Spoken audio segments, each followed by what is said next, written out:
그때 그 댓글 중에 하나에서 나는 굉장히 우울한데, 그런데 상담을 받을 경제적 여력까지는 없다, 이런 댓글을 봤어요. 좀 마음이 아프더라고요. 그래가지고 제가 거기다가 이제 댓글을 좀 길게 남겼었는데, 제가 이 모델을 추천을 했어요.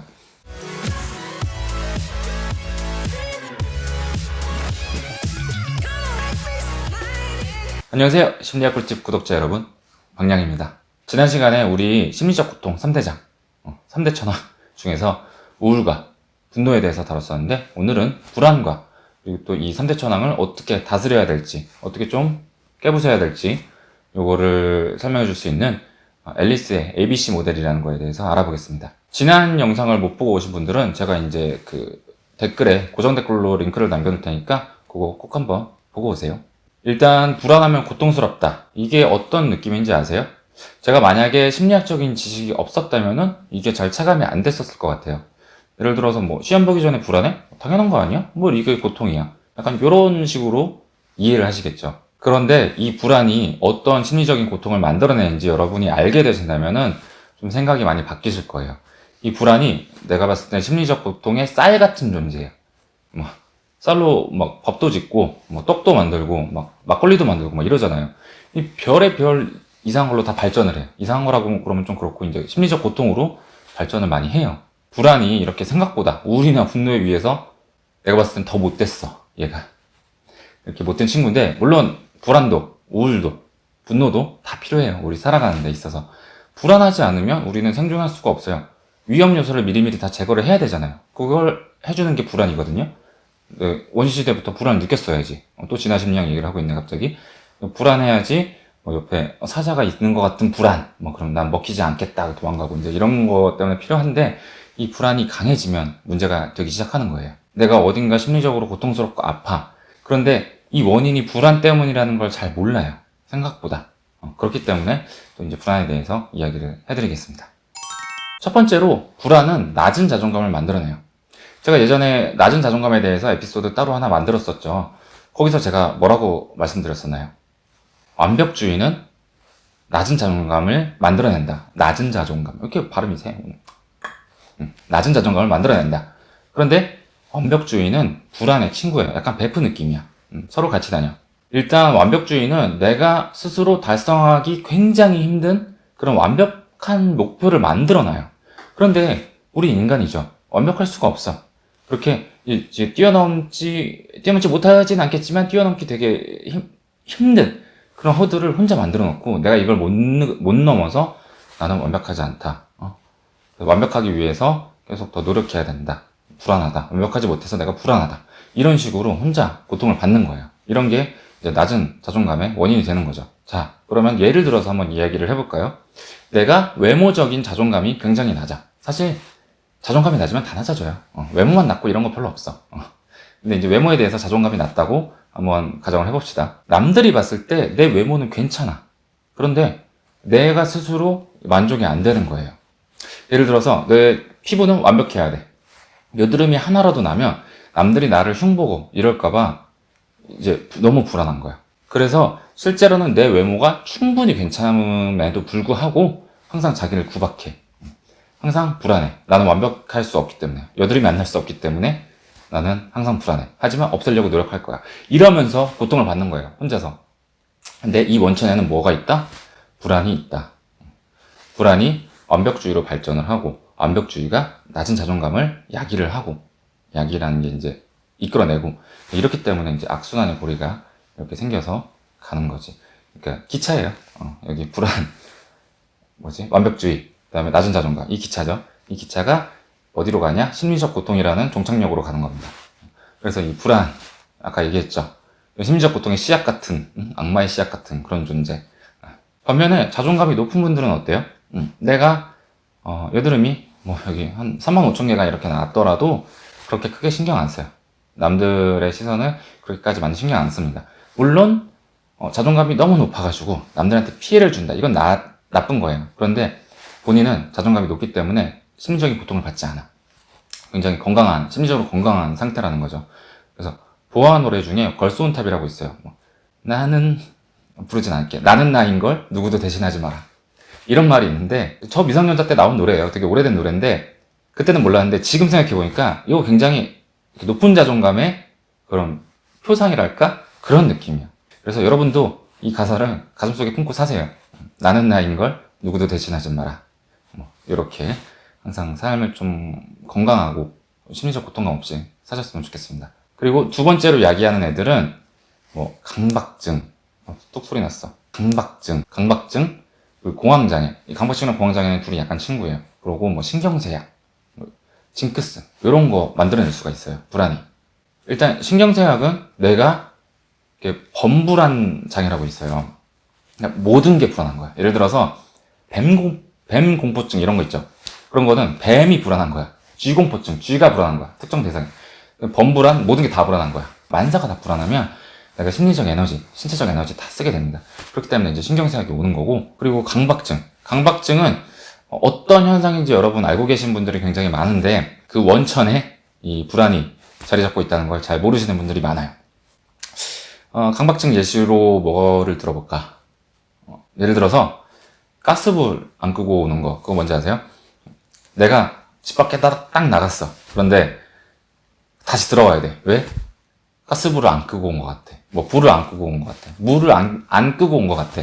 뭐 이런 이유로 다시 들어갑니다. 자, 내가 왜 들어갔어요? 불안해서. 내가 이걸 안 껐을까봐, 뭐 가스를 안 껐을까봐, 물을 안 껐을까봐 불안해서 다시 들어가는 거예요. 또 다른 강박증 뭐가 있냐면 돈 여러 번 세는 거.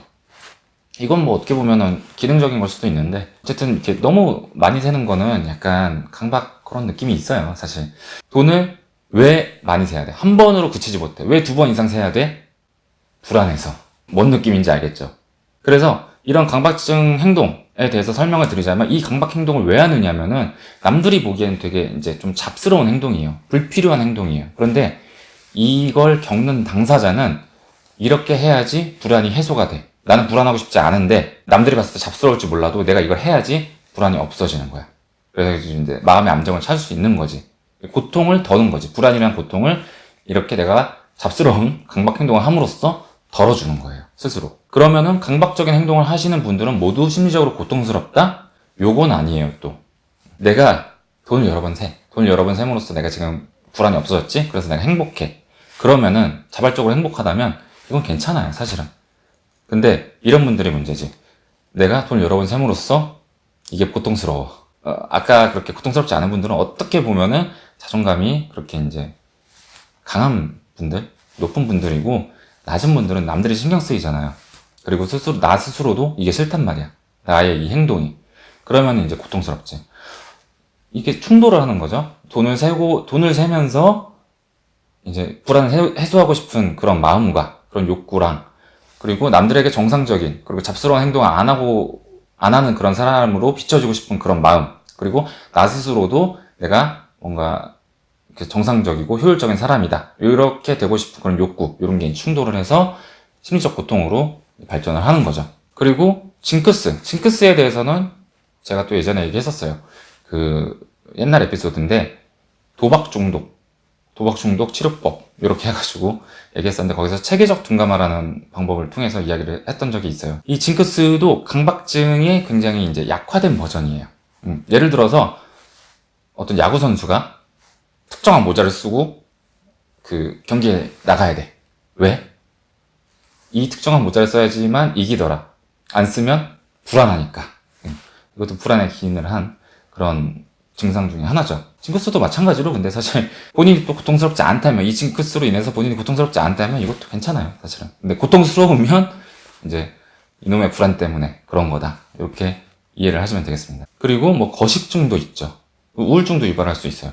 거식증 왜 나타나? 불안하니까. 살찔까봐. 굉장히 많죠. 불안으로 설명할 수 있는 게. 그래서 이렇게 불안이 우리한테 심리적 고통을 많이 안겨줘요. 이 불안을 매개로 한 게. 아직 다 얘기도 못했어.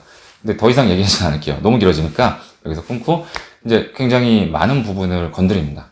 불안이라는 씨앗이 이렇게 꽃으로 피어나가지고 뭐 예쁜 꽃은 아니죠. 나쁜 꽃으로 피어나가지고 우리를 굉장히 괴롭혀요. 그러면은 우리는 심리적 고통을 받게 되죠. 그런데 그러면은 이제 심리적인 면역력이 약해져요. 고통스러워서. 자, 우리 신체가 면역력이 떨어지면 뭐가 제일 많이 나오죠? 감기가 가장 많이 나오죠. 발병이 되죠. 그런데 마음의 감기 유명하죠. 뭐가 있어요? 우울증. 그래서 우리가 심리적 면역력이 떨어지면, 불안으로 인해서 심리적 면역력이 떨어지면 이제 마음의 감기인 우울로 발전을 할 수가 있어요. 그래서 불안에 관련한 그런 심리적 고통을 많이 안고 계신 분들이 우울증으로 발전하는 경우가 굉장히 많아요. 그래서 얘네는 이렇게 상관관계가 높아요. 순수 불안이 우울까지 이제 미친 거지. 미친 게 아니라 이렇게 영향력을 미친 거지. 반대로 우울증이 있어서 불안하다? 요거는 약간 케이스가 적어요. 여기서 여기로 간 거보다, 불안해서 우울로 간 거보다는 우울해서 불안하다. 요거는 조금 상관도가 낮아요. 비교적. 그래서 이제 결과적으로 불안 진짜 나쁜 애라고. 근데 아까도 얘기했죠. 불안이 없으면 안 돼요. 불안은 어느 정도는 있어야 돼요. 당연히 생존에 필요하니까. 자, 그러면 이렇게 3대 천왕, 심리적 고통의 3대 천왕에 대해서 다 알아봤죠. 그러면 이제 치료법에 대해서 이야기를 드려야 될 텐데, 제가 이거를 치료법을, 사실 이 영상 2부작 프로젝트를 왜 하게 됐냐면은, 그때 그 댓글 중에 하나에서 나는 굉장히 우울한데, 그런데 상담을 받을 경제적 여력까지는 없다, 이런 댓글을 봤어요. 좀 마음이 아프더라고요. 그래가지고 제가 거기다가 이제 댓글 좀 길게 남겼었는데, 제가 이 모델을 추천을 했어요. 앨리스의 ABC 모델이라는 거를 구글에서 한번 검색을 하셔가지고 스스로 한번 활용을 해보시라. 이 앨리스의 ABC 모델이라는 거는 상당히 좀 오래된, 옛날에 개발된 이론이거든요. 그래가지고 사실 이거를 근간으로 해가지고 많이 발전을 했어요. 지금 신기술들이 많이 나왔어요. 뭐 정서 수용 전염 치료, 수용 전염 치료, 이제 이런 거 이렇게 발전을 해가지고 많이 나왔는데, 제가 아까 근간이라고 그랬죠. 얘가 베이직이야. 어떻게 보면 굉장히 좀 간단하고 여러분들도 손쉽게 할 수 있는 그런 방법이거든요. 그렇기 때문에 한번 이제 안내를 드린 거고, 나중에 그런 발전된 신기술들은 제가 또 나중에 다룰게요. 그리고 치료법도 굉장히 여러 가지 그런 방법들이 있어요, 사실. 아까 말씀드렸던 체계적 둔감화. 얘는 불안의 특효약이에요. 불안이나 이런 공포증, 이런 걸 없앨 때 굉장히 좀 잘 듣는 약이라고 할까? 그런 느낌인데, 이 체계적 둔감화는 우울에 쓸 수 없어요. 우울에, 어떻게 보면 쓸 수도 있겠지. 이제 내가 잘 개발해서 쓸 수도 있겠는데, 우울에 그렇게 특효약은 아니에요. 근데 이 ABC 모델이라는 건 어떤 거냐면은, 약간 가정상비약 느낌이야. 타이레놀 같은 느낌. 그래서 여기저기에 잘 끼워 맞춰서 잘 쓸 수 있어. 물론 그 영향력이 조금은 그 특효약보다 조금 떨어질 수 있어도 여기저기에 잘 활용을 할 수 있다, 이런 얘기예요. 그래서 이거를 여러분이 알게 되시면 혼자 자가 치료할 때 좀 도움이 많이 되겠다, 이래서 안내를 하게 됐어요. 자, 이제 ABC 모델에 대해서 이야기를 드리자면은, ABC는 뭐 초콜릿 이런 거 떠올리시면 안 되고, 다 ABC마다 의미하는 바가 있어요. 그래서 A는 촉발 사건이고, B는 비합리적 신념, 뭐 자동화 사고 뭔지 아세요? 자동화 사고는 내가 인식 못하고 이렇게 넘어가는 사고. 좀 이따가 다시 얘기 드릴게요. 그리고 C는 지금 내가 느끼는 부정적인 결과, 심리적인 고통, 요걸 이야기를 해요. 그래서 뭔 말인지 모르겠죠? 예시를 한번 들어드릴게요. 자, 내가 상담 선생님이에요. 그리고 어떤 환자가 뭐가 고통스러워서 저를 찾아왔다고 생각을 해봅시다. 그러면은 어떤 고통을 갖고 들어오시거든요. 자, 예를 들어서 선생님, 제가 요즘에 좀 우울하고 이상 행동을 보여요. 그래서 이 환자분은 지금 C만 들고 찾아온 거예요. 부정적인 결과, 그 부정적인 감정, 그런 심리적 고통, 요걸 들고 찾아온 거예요. 그런데 이제 보통 ABC를 들고 찾아오진 않아요. 자, ABC를 들고 찾아온 케이스가 어떤 거냐면, 예를 들어서 이런 거예요. 선생님, 제가 결혼을 한 뒤부터 갑자기 불안에 기인한 심리적 고통, 그리고 뭐 강박증이 생겨가지고 뭐 우울해졌어요. 이렇게 되면 ABC를 다 갖고 찾아온 거예요. 이러면은 자기에 대한 그런 관찰이 굉장히 뛰어난 사람이거든요. 이런 사람은 거의 이제 잘 없죠. 거의 없어요. 그리고 상담이 굉장히 편해지고 그렇게 되겠는데 잘 없습니다. 그런 일은 일어나지 않습니다. 그래서 아까 말씀드린 대로 보통 C만 느껴요. 내가 요즘 좀 우울하고 뭔가 이상행동, 강박행동 이런 걸 보이는 것 같아. 그리고 조금 눈치 빠른 분들은 A까지 보고 오세요. 내가 강박행동이랑 우울증을 보이는데요, 이게 결혼한 이후부터 나타났어요. 그럼 이제 A까지 갖고 온 거지. 보통 이것도 잘 몰라요. 내가 뭐 때문에 이런 건지.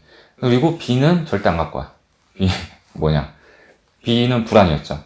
내가 결혼하고 나서 뭔가 불안해져가지고 뭐 위축증, 이부증 이런 게 생길 수도 있겠죠. 불안해져가지고 갑자기 막 강박행동이나 우울증을 보이게 됐어요.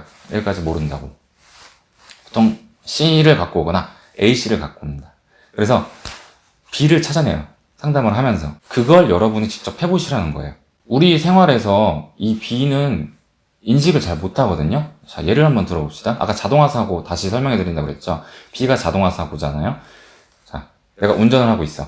운전을 하는데 A, 촉발 사건. 누가 나한테 클락션을 빵빵 울렸어. 그래서 C, 나는 화가 났어. 분노가 일어났어. 이게 부정적인 결과죠, C가. 보통 이렇게 인식을 하죠. 뒤에서 누가 빵빵 됐기 때문에 내가 화가 났다. A, C만 인식해. B, B에 뭐가 숨겨져 있을지 몰라요. 뭐 어떤 분은 내가 무시받는 느낌이 들어서 뒤에서 나한테 감히 클락션을 울려? 무시받는 느낌이 들어서 이렇게 될 수도 있고 뭐 이런저런 다양한 이유가 있을 거예요. 이거는 개개인마다 다 달라요. 왜 그런지. 그래서 이제 심리상담에서 그걸 찾아내서 어떻게 보면 수술을 하는 거죠. 개복을 해가지고 이 종양을 잘라내거나 어떻게 좀 치료를 하거나 이런 작업을 하는 건데 이런 거 한번 스스로 해보시라고. 스스로 개복 작업을 해서 찾아낸 다음에 좀 어떻게 고치려고 노력을 많이 해보시라. 이런 거를 제가 말씀을 드린 거예요. 그러면 좀 정말로 여러분께 도움이 많이 될 수 있어요. 내가 만약에 이제 심리적으로 고통받고 좀 이렇게 부정적인 그런 거를 내포하고 살고 있다면 여러분께 정말 많은 도움이 될 거라고 제가 장담을 합니다. 자, 오늘 편집하면 몇 분이 나올지 모르겠는데 벌써부터 고통스럽네요. 내가 이걸 편집할 생각에 나나 심리적 고통을 잘 다스려야 될 텐데 뭐 아무튼 농담이었고 자, 이렇게 2부작 프로젝트 심리적 고통과 그리고 이제 치료법 이 2부작 프로젝트를 마치도록 하겠습니다. 사실 아쉬운 부분도 많아요. 더 설명하고 싶은데 시간이 너무 길어지다 보니까 좀 잘라내야 될 부분들도 있었는데 그런 부분들은 제가 또 나중에 따로 에피소드를 떼가지고 만들어 드리겠습니다. 그리고 치료법 부분이 조금 설명이 부족했을 수도 있어요. 제 생각에 이해가 잘 안 됐다라면은 댓글로 한번 달아주세요. 그러면은 추가적인 보완 설명을 해드리겠습니다. 어떻게 하는지, 어떻게 내가 자가치료를 진행해 봐야 될지 이런 부분에 대해서 질문은 언제나 환영합니다. 이렇게 제목도 그렇고 길이도 분량도 너무 길어가지고 조회수가 잘 나올 거라고 저는 생각하진 않아요. 그런데 왜 어디에 의의를 두냐면 이 심리적으로 고통받는 분들 혹은 심리적으로 고통받는 분들의 주위에 있는 분들이 이런 지식을 알아가셔가지고 좀 도움을 줄 수 있으면 좋겠다. 이런 생각에 만들어본 영상이었고 굉장히 훈훈하죠? 그러면은 이 2부작 프로젝트를 여기서 마치겠습니다. 자, 안녕히 계세요.